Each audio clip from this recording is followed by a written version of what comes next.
അപ്പോൾ സാധാരണ ഇത് എൻ്റെ ഒ പിയിലോട്ട് വരുമ്പോൾ ഫാറ്റി ലിവർ എന്നുള്ള അൾട്രാസൗണ്ടിൽ കണ്ടെന്ന് വെച്ച് ഞാൻ വെറീഡ് ആവുകയോ പേഷ്യൻറ്റിനെ പേടിപ്പിക്കുകയോ ചെയ്യാറില്ല. ഞാൻ ലിവർ എൻസൈംസ് ആദ്യം നോക്കും. ലിവർ എൻസൈംസും എലിവേറ്റഡ് ആണെങ്കിലാണ് നമ്മൾ വെറി ചെയ്യേണ്ടുള്ളത്.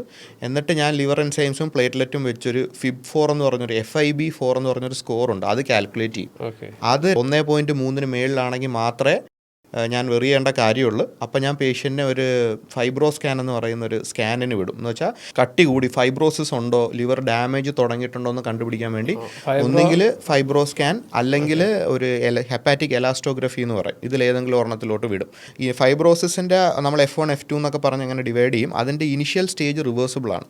അപ്പോൾ ഈ ആദ്യം ഒന്ന് ഫാറ്റി ലിവർ കണ്ടെന്നും പറഞ്ഞ് മരുന്നൊന്നും സ്റ്റാർട്ട് ചെയ്യേണ്ട ആവശ്യമില്ല. എൻസൈംസും കൂടെ കൂടുതലാണെങ്കിൽ നമ്മൾ ഒന്നുകൂടെ കൺസേൺഡ് ആവും. അപ്പോൾ നമ്മൾ ഡീറ്റെയിൽഡ് ആയിട്ടുള്ള ഈ ഈ പറഞ്ഞ സ്കാനിങ്ങിലോട്ട് വിട്ടിട്ട് അതിലും പ്രശ്നം ഉണ്ടെങ്കിലാണ് നമ്മൾ സീരിയസ് ആയിട്ടുള്ള ഒരു ട്രീറ്റ്മെൻറ്റ് ചെയ്യേണ്ടി വരുന്നത്. അതെ. വേറൊരു കാര്യം, ലിവർ എൻസൈംസ് കൂടുമ്പോൾ അത് എത്ര കൂടുന്ന അനുസരിച്ചിരിക്കും. ഇപ്പം നല്ല രീതിയിൽ കൂടി നിൽക്കുകയാണെന്നുണ്ടെങ്കിൽ നമ്മൾ വൈറൽ ഹെപ്പറ്റൈറ്റിസിൻ്റെ കോസസ്, ഓട്ടോ ഇമ്മ്യൂൺ ഹെപ്പറ്റൈറ്റിസ്, അങ്ങനത്തെ പല കാരണങ്ങളുണ്ട്. അതല്ല, പിന്നെ ചില മരുന്നുകൾ പ്രത്യേകം ഉപയോഗിക്കുന്നത് കൊണ്ടും ലിവർ എൻസൈംസ് കൂടാൻ സാധ്യതയുണ്ട്. അപ്പം ഇതെല്ലാം നമ്മൾ റൂൾ ഔട്ട് ചെയ്യണം. എന്നിട്ടും അതിനുശേഷം മാത്രമേ നമ്മൾ ബാക്കി വർക്കപ്പിലോട്ട് പോകാൻ പാടുള്ളൂ. പക്ഷേ ഡെഫിനറ്റ്ലി ഞാനിപ്പോൾ പറഞ്ഞ പോലെ ഈ ഫൈബ്രോ സ്കാനും മറ്റേ ഹെപ്പാറ്റിക് എലോസ്റ്റോഗ്രഫിയൊക്കെ നമുക്ക് ഡയഗ്നോസിസിന് ഹെൽപ്പ് ചെയ്യും. മെയിൻലി അത് ജനറ്റിക് പ്രീഡിസ്പോസിഷൻ ആണ് അല്ലേ?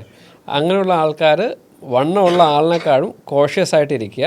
കോഷ്യസ് ആയിട്ടിരുന്നാൽ അവർക്ക് കുറച്ചുകൂടെ ഹെൽത്തി ആയിട്ട് പോകാൻ പറ്റും. 2035 ആകുമ്പോഴത്തേക്ക് WHO ഡേറ്റ പ്രകാരം പകുതിയിലേറെ ആൾക്കാരും ഡയബറ്റീസിൻ്റെ ഹൈ റിസ്ക് കാറ്റഗറിയിലോ പെടും. ഇപ്പോൾ ഡയബറ്റീസ് ഉള്ള ഒരാൾക്ക് ഡയബറ്റീസ് വരുന്നതിന് മുമ്പേ ഉള്ള ഒരു അവസ്ഥയിലേക്ക് കൊണ്ടുപോകാനും ഇപ്പോൾ നിങ്ങൾ കഴിക്കുന്ന ഫുഡ് ഐറ്റംസ് ഏറെക്കുറെ അതേപോലെ നിലനിർത്തിക്കൊണ്ട് അത് ചെയ്യാനും സാധ്യമാണ്. ഡയബറ്റീസിൽ മാത്രമല്ല, fatty liver, hyper tension, PCOD, പിന്നെ അമിതവണ്ണം, ഇതിലെല്ലാം ഇത് സാധ്യമാണ്. എൻഡോക്രൈനോളജിസ്റ്റ് മുതൽ കാർഡിയോളജിസ്റ്റ് അടങ്ങിയ ഒരു ഡോക്ടേഴ്സിൻ്റെ ടീം തുടങ്ങി വെച്ച ഒരു പ്രോഗ്രാമാണിത്. സ്ക്രീനിൽ കാണുന്ന നമ്പറിൽ നിങ്ങൾക്ക് നമ്മളെ കോൺടാക്ട് ചെയ്യാം.